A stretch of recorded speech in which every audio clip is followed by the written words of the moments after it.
जय गुरुदेव। मुक्ति दिवस का दर्दिला इतिहास। रामचरितमानस की पंक्ति है, शिभी ददीच हरिचंद नरेशु सहे धर्म हित कोटि कलेसु।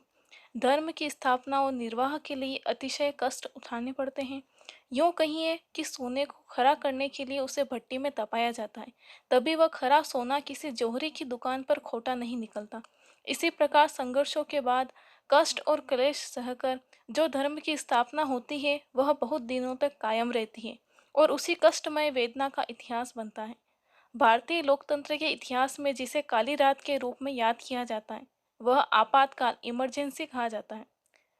उस समय जनता के मौलिक अधिकारों को छीनकर तत्कालीन ने राजनेताओं, समाज सेवियों, धार्मिक संगठनों पर बहुत जुल्म ढाए, बर्बर अत्याचार किए। उनमें साधु महात्माओं को भी नहीं बख्शा गया। हमारे गुरु महाराज परम संत बाबा जय गुरुदेव जी महाराज को भी कठिन कारावास में भेज दिया गया। 25 जून 1975 को आधी रात में आपातकाल की घोषणा हुई। सभी राजनीतिक दलों के लोगों, नेताओं, जनप्रतिनिधियों, संगठन के प्रमुख को जेलों के सिकंजों में बंद कर दिया गया। परम पूज्य बाबा जय गुरुदेव जी महाराज को 29 जून 1975 को उनके कृष्णा नगर स्थित जय गुरुदेव चिरोली संत आश्रम मथुरा से गिरफ्तार कर आगरा जेल में भेज दिया गया। परम पूज्य स्वामी जी का दोष केवल इतना था कि वे नग्न सीने में गर्भपात, परिवार नियोजन, भ्रूण हत्या, शराबखोरी और मांसाहार पर खुलेआम संदेश सुनाते थे। इन्हें रोकने की अपील करते थे। न रोकने के परिणाम स्वरूप तत्कालीन शासन के समाप्त हो जाने की भविष्यवाणी कर दी थी। उन्हें आगरा, बरेली, बंगलोर और तिहाड़ जेल, दिल्ली आदि जेलों में रखा गया। बाबा जय गुरुदेव जी महाराज को 468 दिन आगरा, 110 दिन बरेली, 26 दिन बंगलोर और 29 दिन तिहाड़ जेल में रखा गया। तन्हाई, बेड़ी हथकड़ी की सजाएं भुगताई गई। उन्हें जेल खानों में कितना कष्ट दिया गया वह एक दर्दनाक, वेदनाजनक, करुणिक इतिहास है, जिसको याद करना तो ठीक है पर व्यापक बनाना समीचीन नहीं होगा। संकेत ही काफी है।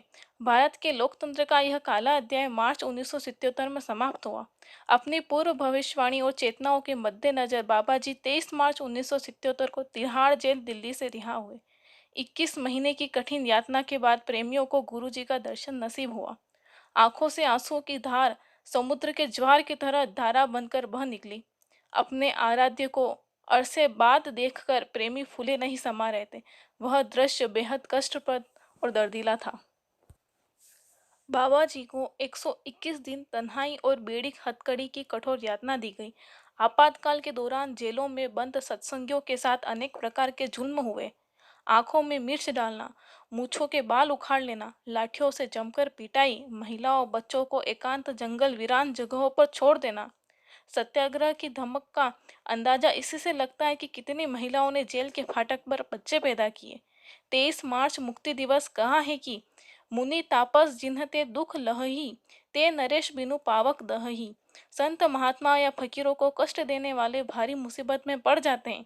आखिरकार महात्मा का संकल्प अपने निशाने पर खरा उतरा और सत्ता बदल गई। 23 मार्च 1977 को बाबा जय गुरुदेव तिहाड़ जेल दिल्ली से रिहा हुए। उसी स्मृति में बाबा जी के भक्तगण 23 मार्च का दिन मुक्ति दिवस के रूप में मनाते हैं। जय गुरुदेव।